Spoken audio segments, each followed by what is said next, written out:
Welcome back to 5 Acres Honey Farm. Today is more of a 5 Acres Honey Farm West video, and I'm installing a raised bed here, which will be the first of several, but this is probably going to be the first one for a few years before I start adding any more. So I'm going to kind of show you how I've sited this and how I'm going to set it up. I'm doing a raised bed using a stock tank, and we've drilled some holes in the bottom, and this whole area is kind of on a hill, and I would like to do like a terraced garden through here eventually, but for the time being I kind of picked this spot right by the pond because I found a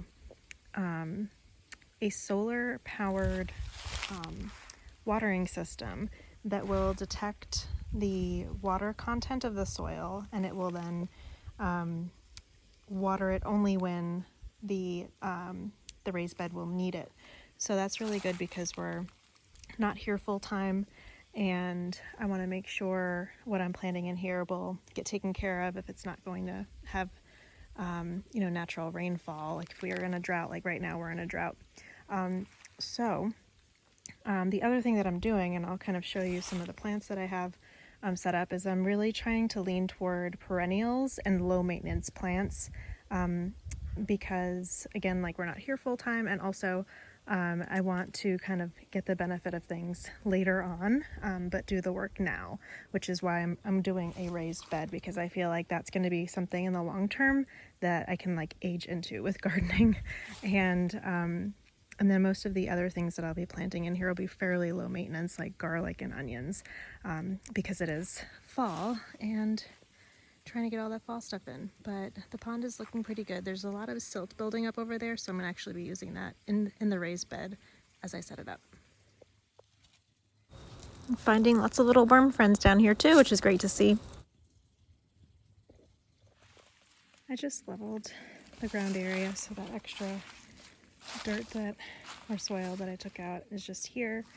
And I'm gonna use the Permaculture method with getting this bed set up. So if you're not familiar with that, that's with using sticks, logs, and branches, leaves as primarily the main foundation, and then putting in your soil and compost closer to the top so that it's better for water retention and attracting beneficial insects and life into the soil in here.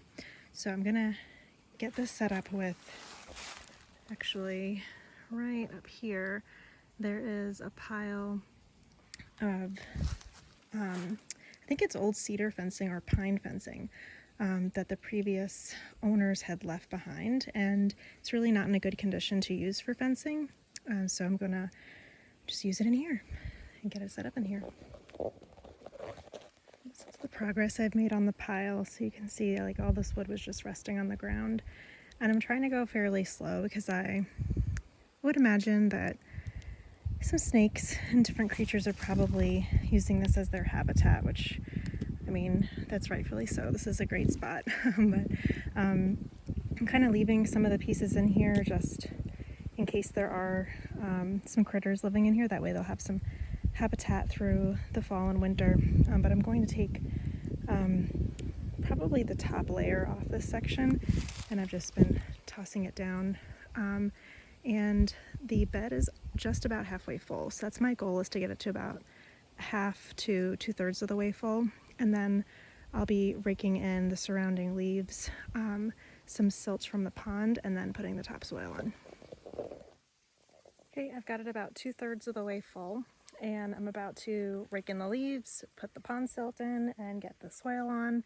And I wanted to point out, this is like a really good example of using a permaculture perspective in your garden. So thinking of what problems you have and turning them into your solutions. So like that, it's just really hot out. It's like 80 something degrees in November. It's really not normal for the mountains of North Carolina.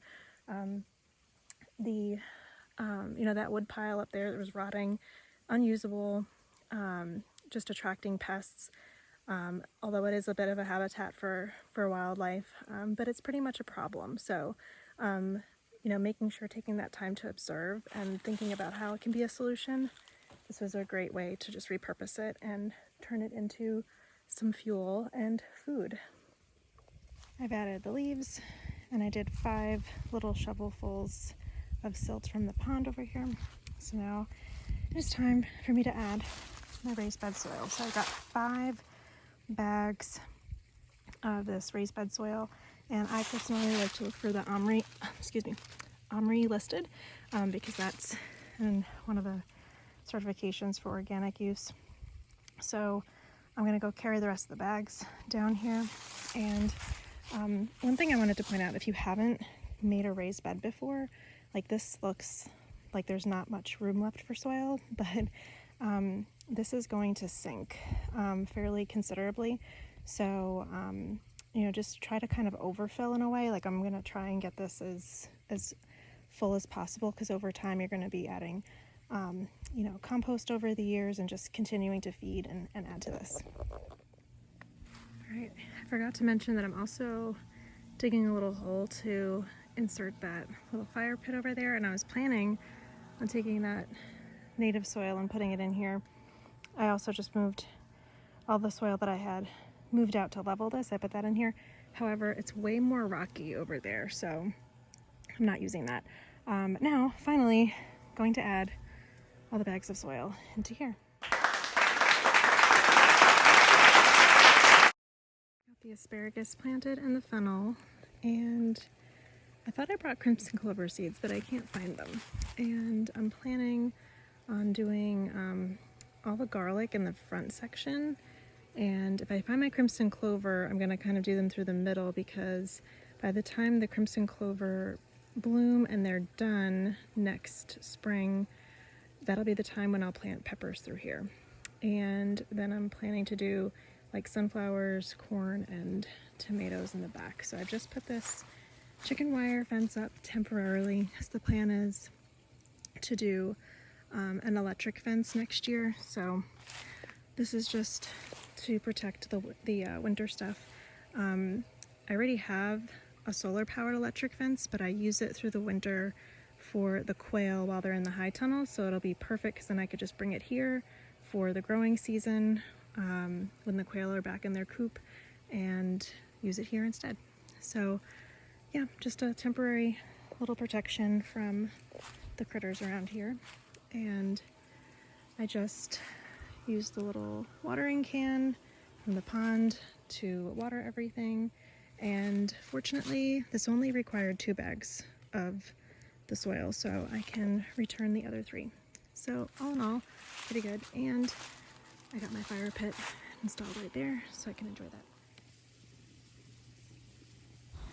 I have showered, and now I am just enjoying the new fire pit. I'm planning on doing a stone border around it, but just enjoying the view and just looking forward to what this will all look like once that raised bed fills in next year, and finally ready to rest. So thanks for watching.